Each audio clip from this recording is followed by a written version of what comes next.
Let me just say out the gate here, because this is the first time that I will be addressing the incidents of Saturday on this channel, that what happened to Donald Trump, the attempted assassination that we saw on Saturday, was an atrocious tragedy, a despicable act of political violence that has no place in our country or our democracy. Referring to it as anything other than that is morally reprehensible, and any sane person in this country can and should agree that political violence is not the way to address our disagreements, and that the blame for a heinous act like this should fall squarely at the feet of the individual who perpetrated the act, a mentally ill and disgusting human being whose motives are still being uncovered by the FBI and investigators, but who we know for a fact was a registered Republican. And sane people can acknowledge all that while still recognizing the terrible and violent rhetoric that has led to an insane lack of legislation in a country where there are more guns than people, that has cultivated an environment where this could become a reality. And that is why it is so disgusting, disheartening, and hypocritical, as we'll see, for non-sane people on the Magadonian right, like Lauren Boebert, among many others, including J.D. Vance, who was just picked as Trump's nominee, to come out and say that the rhetoric of the left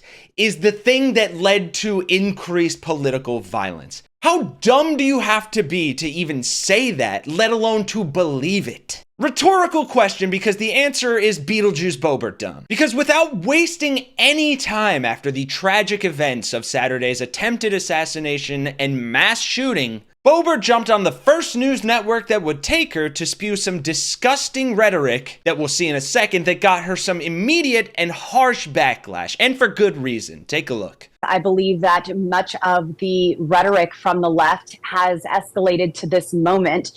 Just last week, we saw Joe Biden trying to excuse his poor performance at the debate and get that behind him and say, now we need to put Trump in a bullseye. President Trump was literally put in a bullseye after the president of the United States, the sitting president of the United States, called for him to be put in a bullseye.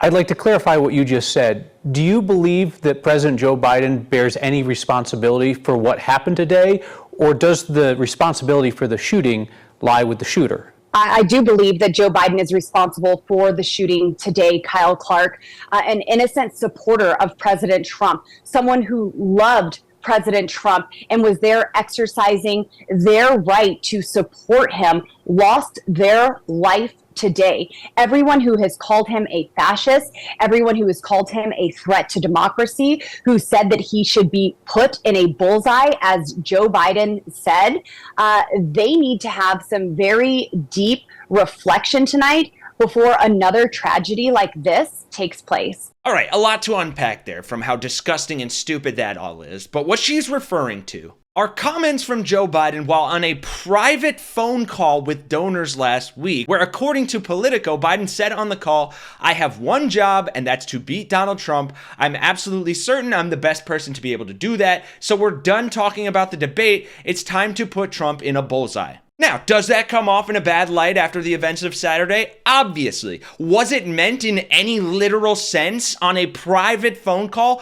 Obviously not. And that is so classic stupid MAGA, to not only say something so dumb, but to latch on to a phrase that is so out of context and meaningless, despite all of the disgusting rhetoric that they themselves have said that we'll take a look at. And before that, I just want to share with you political commentator Harry Sison's take on this, where he posted the video saying, WTF, Lauren Boebert just tried to blame the Trump rally shooting on Joe Biden. What a disgrace. This is the responsibility of one lunatic and nobody else. To suggest otherwise is disgusting. Shame on Boebert. She should resign. Yes, clearly she should, and also clearly she won't. So given that, I think it's worth taking a look at not only Lauren Boebert's previous rhetoric, but also the slew of disgusting nonsense that has come from the right for ages now. that has clearly cultivated this environment of political violence. Here's a tweet from Lauren Boebert from January 6, 2021, where she said, "Today is 1776. And frankly, I don't even have the mental capacity to go through how stupid that is. I think you all know what an absolutely imbecilic comparison that is. So instead, I'll leave it to this commenter who sums it up quite nicely.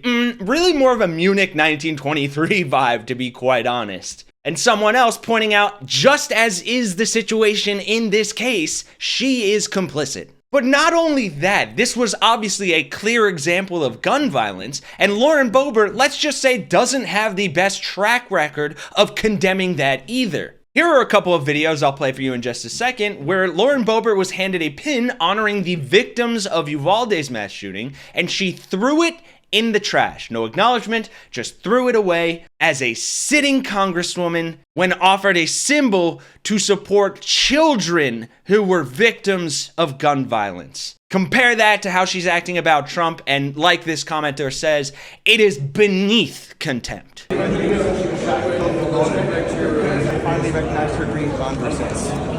you. Have a nice day. We hope you take action on gun violence prevention. Take a picture of that.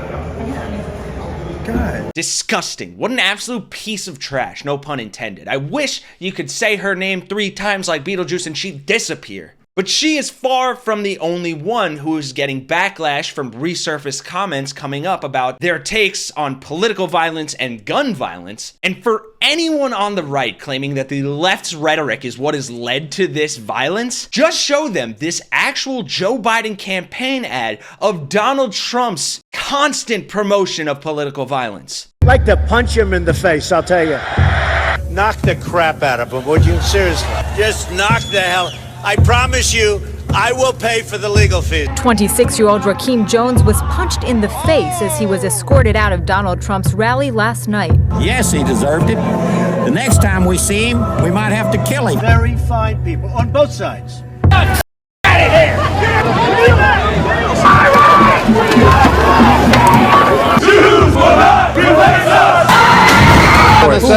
Proud Boys, stand back and stand by. We fight like hell, and if you don't fight like hell, you're not going to have a country anymore.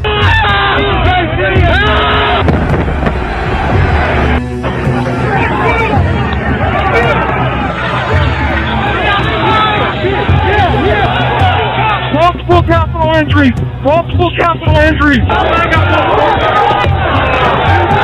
And what about Trump's record of addressing gun violence? Well, with the NRA's hand living rent-free firmly up his rectum, I bet you can guess how bad that is. During my 4 years, nothing happened, and there was great pressure on me having to do with guns. We did nothing. We didn't yield.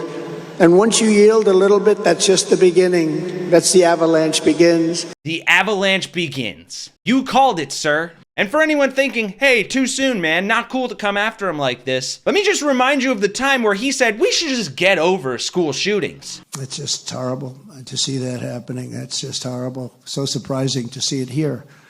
But we'll have to get over it. We have to move forward. We have to move forward. And you know what? For once, I agree with him. We do have to move forward. But we cannot do so without first addressing the real and root causes of political and gun violence, including addressing gun regulations, but also the disgusting and deplorable and hateful and violent rhetoric that has been coming from the right wing for damn near a decade now. Yes, the shooter is fully to blame for the exact events of that day, but to pretend like you have not spent the last 8 to 10 years sowing these seeds of discontent in people's minds and rage baiting your hateful base is ignorant at best and despicable at worst. And for them to cast any blame at the left or Joe Biden or individuals in the Democratic Party, it's insane, and it's the exact type of continuation